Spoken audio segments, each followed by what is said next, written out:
हरिदातार की स्तुति गाई जा रही है और इसी के साथ साथ एक ऐसे प्रेम के जीवन का भी जिक्र हो रहा है कि अगर इंसान को अपने जीवन में सुखी रहना है तो इस जीवन की धारा को प्रेम के साथ जोड़ना होगा। बगैर प्रेम के जुड़े इस जीवन में आनंद और सुख शांति नहीं आती है। हर इंसान यही चाहता है, कहीं पर भी कोई किसी से बात करे कि आप जीवन में क्या चाहते हैं, तो हर किसी के जीवन का मकसद होता है कि हमें चैन और सुकून रहे, आनंदित हमारा जीवन रहे, कोई कमी ना रहे। लेकिन महापुरुष संत जनों ने इंसान को जो मार्ग सुझाया है उसकी तरफ इंसान नहीं बढ़ता है।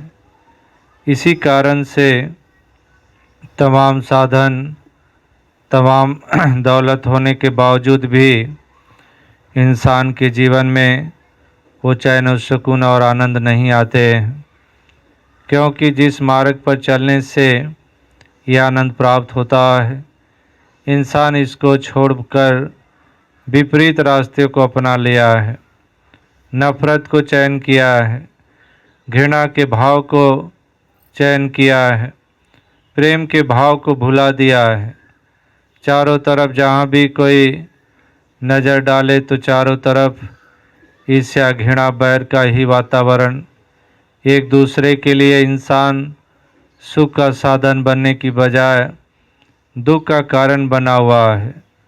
तो इसीलिए हर एक इंसान इस तपस्या से जल रहा है। तो महापुरुष संत जन हमेशा ही कहते हैं कि इंसान तो इस दरिया में अपने मन को जोड़ो, इस हरिदातार से मन के नाता को जोड़ो, और इससे अगर सही ढंग से एक मन स्थापित हो गया तो फिर यहाँ पर ठंडक ही ठंडक प्राप्त होती है। फिर तो उसी प्रकार से जैसे अभी बच्ची ने भी गीत छोटा सा सुनाया कि मछली के लिए कहा जा रहा है कि मछली जल की रानी है। इसी प्रकार से अगर इंसान अपने जीवन में सोचे तो इंसान भी इस दरिया का एक छोटा सा हिस्सा है। और बाबा नानक जी इसी को कह रहे हैं कि तू दरिया तू दाना बिना, मैं मछली तेरा अंत कैसे लाऊं। कि मैं एक छोटी सी मछली, तू दरिया है, तू समंदर है, मैं तेरा अंत तो नहीं पा सकती, लेकिन इतना ज़रूर है कि अगर तुझसे जुदा हुई तो फिर मेरा जीवन समाप्त है। तुझसे निकसा फूट मरा, कि अगर तुझसे मैं बाहर निकली तो फिर मेरा जीवन संभव नहीं है।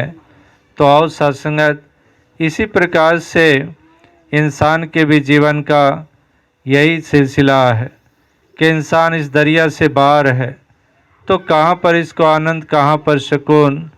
तो महापुरुष संत जन हमेशा इंसान को इसी तरफ मोड़ते आए हैं कि जीवन में अगर सुख चैन अमन लेना है तो इस हरिदातार प्रभु परमात्मा इसकी तरफ मन की लीव को लगाना होगा।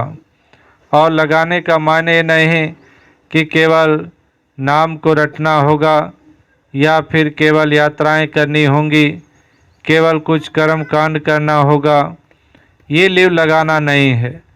यहाँ तो महात्मा कबीर कह रहे हैं कि मन का फेर, कि मन में एक ऐसी माला फिरे, यानी कि मन में राम का बसेरा हो, मन में राम की मूरत समाई हो। बाहर तो माला फिर रहे हैं, बाहर तो पूजाएं हो रही हैं, लेकिन अंदर खाली है, अंदर अंधेरा है। बाहर दीप जलाया जाता है लेकिन अंदर अंधकार को कायम रखा जाता है।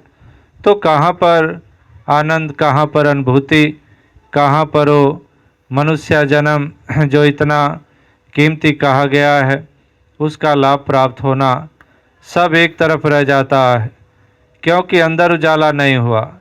जिसके अंदर उजाला हो जाए फिर कोई कारण नहीं है जो इसके मन में नफरत आ जाए, कोई कारण नहीं है उसके मन में घृणा के भाव आ जाएं, वो इंसान के प्रति क्या सारे एक समष्टि के प्रति प्रेम का भाव उसके जहन में आ जाता है। फिर ना कोई बैरी ना ही बेगाना, कि कोई बैरी कोई बेगाना नहीं, सभी अपने हैं। एक अंदर उजाले के कारण तो हर किसी के लिए प्रेम का भाव होता है, हर किसी के लिए हृदय में एक जगह होती है, एक स्थान होता है। और अगर अंदर अंधकार है तो फिर कितने करीबी रिश्तों में भी जगह भर जाया करती है, कितना अंधकार भरा होता है कि वहाँ पर भी कोई जगह नहीं बची कि कोई बेटा या कोई पिता या कोई माँ या कोई भाई या कहीं पर पत्नी कहीं पर बच्चे किस तरह से अंधकार के कारण जगह भर जाया करती है। तो महापुरुष संत जन हमेशा यही संदेश देते हैं कि इंसान हृदय में एक ऐसा उजाला जगाओ ताकि जहाँ पर तुम्हें उसका सुख मिले वहीं पर औरों को भी उसका सुख मिले। अपने दिल को तंग ना करो, इसको एक आलीशान बनाओ, इसको बड़ा बनाओ। दिल बड़ा है तो मकान भी मायने नहीं रखते हैं कि छोटा मकान है या बड़ा मकान है, दिल का बड़ा होना ज़रूरी होता है। तो आओ सत्संगत, दिल की बात हमेशा संतों महापुरुषों ने की है। तो आज भी इंसान अगर सुखी होगा तो इसी कारण से होगा, प्यार के ही कारण होगा। वो भी एक मिसाल की किस तरह से मोहब्बत की बात कि एक साधु वो कहीं पर जंगल में पहाड़ पर चढ़ाई पर चढ़ रहे हैं, अपना बिस्तर लिए हैं, कुछ सामान लिए हैं, उसको लेकर ऊपर चढ़ रहे हैं, बड़ा वजन महसूस कर रहे हैं।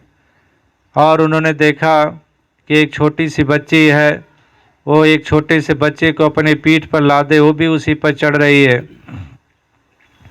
महात्मा वो थक गए, वो अपना बिस्तर अपना जो भी सामान लिए थे वो बीच में रखकर थोड़ा आराम करने की सोच रहे, और वो बच्ची चढ़ती जा रही है।